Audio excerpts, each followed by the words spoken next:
The crimson sands of Kepler 442b stretched endlessly under twin suns, where no human was meant to survive. Captain Jake Morrison lay broken among the twisted wreckage of his escape pod, his breathing shallow and labored. The crash had shattered his ribs and left deep gashes across his arms, but somehow his heart still beat against all odds. From the rocky outcropping above, Zara watched with fascination. Her violet skin shimmered in the harsh light, and her four eyes tracked every movement the strange creature made below. As a member of the Veltar Scouting Division, she had observed many species across the galaxy, but never had she seen such determination to live in one so clearly dying. The human should have perished within minutes of breathing their toxic atmosphere. The radiation alone should have cooked his fragile organs, yet here he was 3 hours later using strips torn from his uniform to bind his wounds with steady hands. Zara descended silently, her elongated limbs moving with predatory grace across the jagged rocks.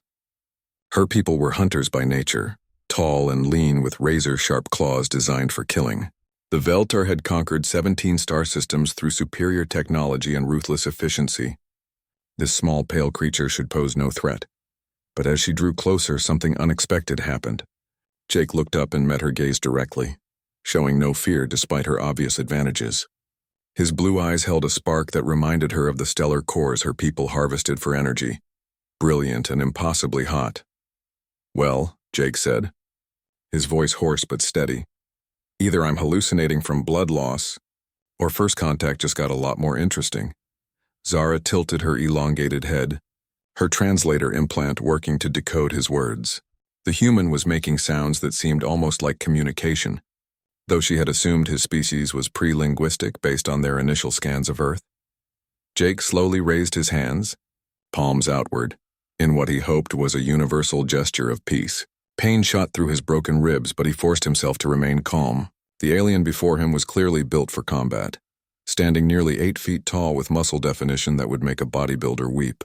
Her four eyes studied him with an intelligence that was both curious and calculating.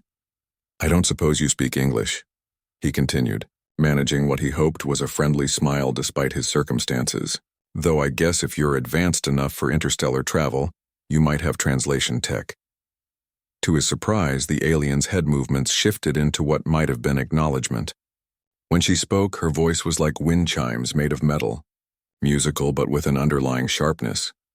"Your words are understood, small creature," Zara said, her translator rendering the sounds into her native clicking language, while simultaneously converting her responses into his primitive tongue. "I am Zara of the Veltar Scouting Division. You should not be alive."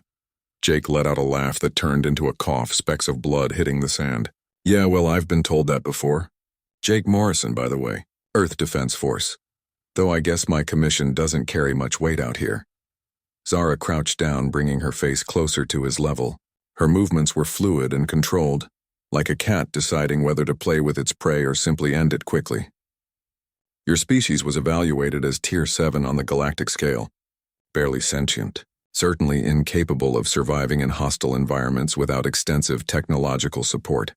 Tier 7, huh?" Jake wiped blood from his mouth with the back of his hand. "What tier are you folks? Tier 2? Zara replied with unmistakable pride. "We are apex predators, evolved for conquest and survival in the harshest conditions the galaxy can offer." Jake nodded thoughtfully, then began the painful process of standing up. Zara watched in amazement as he used the wreckage of his pod for leverage, his face contorting with agony but his will never wavering. By all rights, the injuries he had sustained should have left him immobilized. "Well, Zara of the Veltar Scouting Division," Jake said once he was upright, swaying slightly but standing firm. "I hate to break it to you, but your evaluation system might need some updates." Over the following days, Zara found herself returning to observe the impossible human. She told herself it was for research purposes, to understand how such a weak species could display such resilience. But if she was being honest, something about Jake Morrison intrigued her beyond mere scientific curiosity. He had fashioned shelter from the wreckage, using his pod's emergency supplies with an efficiency that impressed even her tactical mind. When his water ran low, he didn't despair. He rigged a condensation system using reflective panels and the temperature differential between day and night. When his food supplies dwindled, he began testing local plant life, carefully observing his body's reactions to determine what was safe to eat. Most remarkably, he began adapting to their atmosphere. Where other species would have succumbed to the toxic gases within hours, Jake's breathing gradually became less labored. His body was somehow processing the alien environment and finding ways to function despite conditions that should have killed him. "How are you doing this?" Zara asked during one of her visits. Genuinely perplexed, Jake looked up from the simple spear he was crafting. Having spotted some of the local wildlife that might be edible. Doing what? Surviving. Adapting. Your species shouldn't be capable of any of this. Jake considered this, testing the point of his improvised weapon against his thumb. Maybe that's the problem with your evaluation system. You're looking at what we can do under normal circumstances, not what we can do when we have to. Explain. Humans are persistence hunters. Zara, we're not the strongest or the fastest, but we just keep going. We outlast everything else. When faced with extinction, we adapt or we die trying, and we're really, really good at not dying. As if to prove his point, one of the local predators chose that moment to emerge from the rocky terrain. The creature was roughly the size of a bear but moved with the speed of a hunting cat, its crystalline fangs gleaming in the alien sunlight.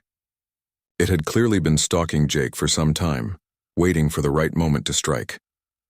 Zara's hand moved instinctively to her plasma rifle, but she stopped when she saw Jake's reaction.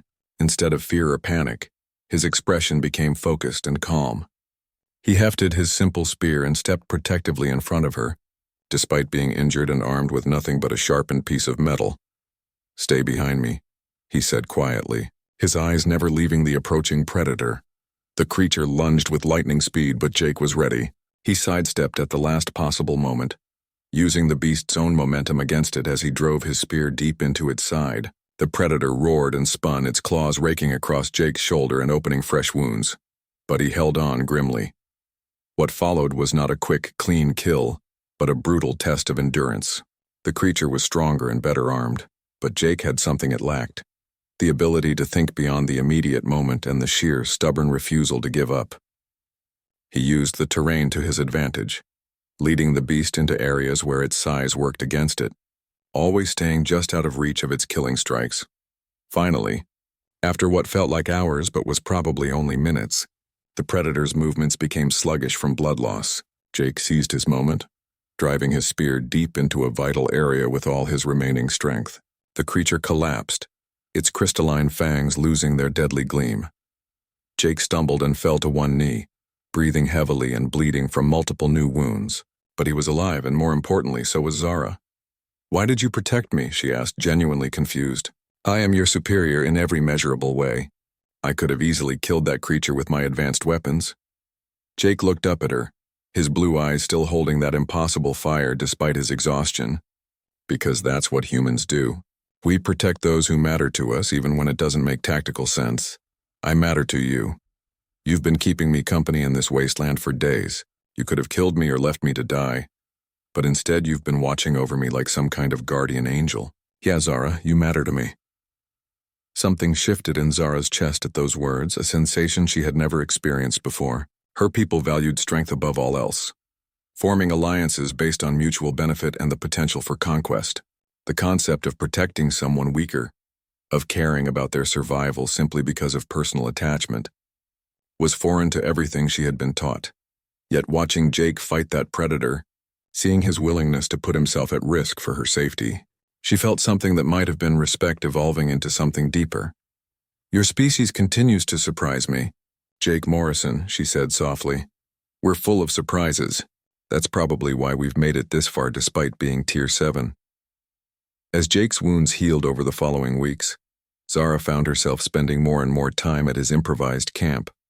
She brought him supplies from her ship, medical gel that accelerated his recovery, nutritional supplements that helped his body adapt to the alien environment, and tools that made his survival less of a constant struggle. In return, Jake taught her about humanity's greatest strength, not their technology or their physical capabilities, but their capacity for hope, determination, and connection with others. He showed her how humans could find beauty in the harshest environments, how they could maintain their spirit,